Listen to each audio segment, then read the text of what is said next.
नमस्कार, आप सुन रहे हैं द बॉलीवुड रेडियो और मैं हूं आपके साथ अनूप आकाश वर्मा। गणतंत्र दिवस की दस्तक के साथ ही लोगों के अंदर का सोया हुआ भारतीय जागने लगा है। साल भर देशभक्ति की जो लहर तालाबों में उठने वाली तरंगों की तरह खामोशी से सरसराती रहती है, उसके सुनामी के रूप में बदलने का एक वक्त गणतंत्र दिवस भी है। साल भर देशभक्ति के जो गाने लोगों की प्लेलिस्ट में नजरअंदाज होते आए हैं, उन्हें भी अब लोगों के बीच बजने का मौका मिलेगा। आज दिन देशभक्ति की कुछ फिल्मों को भी याद करने का है। कुछ फिल्में हैं जिन्हें देखकर आप रिपब्लिक डे का फील ले सकते हैं। साल 1965 में शहीद मनोज कुमार की एक फिल्म आई और फिल्म शहीद आजम भगत सिंह की जीवनी पर आधारित थी। साल 1965 में भारत पाकिस्तान युद्ध के साए में आई इस फिल्म को सर्वश्रेष्ठ फीचर फिल्म के नेशनल अवार्ड से भी नवाजा गया था। ये भगत सिंह पर बनने वाली पहली फीचर फिल्म थी और इसके बाद भगत सिंह पर और भी कई फिल्में बनी, जिसमें अजय देवगन की साल 2002 में I the legend of Bhagat Singh भी है। साल 1982 में एक फिल्म आई गांधी। ये भारत का दुर्भाग्य है कि देश के राष्ट्रपिता कहे जाने वाले बापू के जीवन पर बनी अब तक की सर्वश्रेष्ठ फिल्म विदेशियों ने बनाई। इसे गांधी जी की महानता का परिणाम भी कह सकते हैं कि विदेशी उनके व्यक्तित्व के ऐसे मुरीद हुए कि फिल्म बना दी। हालांकि इस फिल्म के निर्माण में भारतीय सरकार और कलाकारों का भी सहयोग रहा था, लेकिन फिल्म के लेखन और निर्देशन से लेकर मुख्य किरदार निभाने तक का जिम्मा विदेशियों ने निभाया। आपको जानकर थोड़ी हैरानी हो, पर इस फिल्म ने कुल 11 श्रेणियों में ऑस्कर पाने के लिए नामांकित हुई थी। इसमें श्रेष्ठ फिल्म, निर्देशन और अभिनय समेत 8 श्रेणियों में ये ऑस्कर जीतने में भी कामयाब रही। ऑस्कर के अलावा भी फिल्म ने लगभग सभी राष्ट्रीय और अंतर्राष्ट्रीय समारोह में अवार्ड अधिकतर अपने नाम किए। एक फिल्म 2004 में आई Netaji Subhash Chandra Bose the forgotten hero. Bharat की आजादी की सूत्रधार रही महान हस्तियों में से शायद सबसे कम चर्चा नेताजी सुभाष चंद्र बोस के बारे में ही होती है।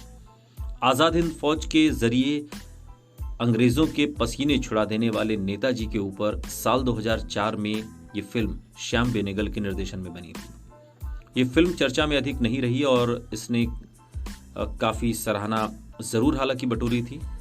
कई अन्य दमदार फिल्मों की तरह ये भी बॉक्स ऑफिस पर फ्लॉप रही, लेकिन 2 श्रेणियों में मिले नेशनल अवार्ड से इसकी पूर्ति हुई। मंगल पांडे द राइजिंग साल 2005 में ये फिल्म आई थी और 1857 में अंग्रेजों के खिलाफ भड़की क्रांति के मुख्य नायक मंगल पांडे पर बनी ये इकलौती फिल्म है, जिसे निर्देशन केतन मेहता ने आमिर खान को मुख्य भूमिका में लेकर बनाया था। और इस फिल्म को बॉक्स ऑफिस पर तो ये कुछ कमाल नहीं दिखा पाई, लेकिन इतिहास से मुंह मोड़ चुके हमारे युवाओं को 1857 की क्रांति से रूबरू होने का एक मौका ये फिल्म देती है। साल 1993 में एक फिल्म आई थी सरदार। ये फिल्म आजादी के बाद अखंड भारत का निर्माण करने वाले सरदार वल्लभ भाई पटेल की जीवनी पर बनी थी। इसमें आपको परेश रावल का शानदार अभिनय देखने को मिलेगा। फिल्म को आलोचकों ने भी काफी सराहा और फिल्म में सरदार जी के द्वारा देश की आजादी से लेकर गांधी जी की मौत के बाद नेहरू के साथ उनके मतभेद तक को काफी अच्छे से दर्शाया गया है। यदि इस गणतंत्र दिवस आप अपनी देशभक्ति ढूंढने के लिए फिल्में देखने का मन बना रहे हैं, तो ये फिल्म एक अच्छा विकल्प साबित हो सकती है। इसके अलावा झांसी की रानी 1857 की क्रांति की एक और नायिका। हमारे देश के इतिहास को यदि उठाकर देखा जाए तो रानी लक्ष्मीबाई के अलावा भी कई वीरांगनाएं हैं जो अपनी वीरता और देश प्रेम के चलते अमर हो गईं। दुर्भाग्य यह है कि दुनिया की कुछ सबसे बड़ी फिल्म इंडस्ट्रियों में से एक बॉलीवुड यानी कि हिंदी फिल्म इंडस्ट्री कभी इनकी कहानी लोगों तक लाने की जहमत नहीं उठाई और शायद इसमें थोड़ा फायदा कम था। लेकिन साल 1953 में सोहराब मोदी ने झांसी की रानी बनाई और झांसी की रानी लक्ष्मीबाई की कहानी को लोगों के सामने रखा। और अब दशकों बाद कंगना रनौत ने फिल्म मणिकर्णिका के जरिए रानी लक्ष्मीबाई के किरदार को निभाती हुई दिखी।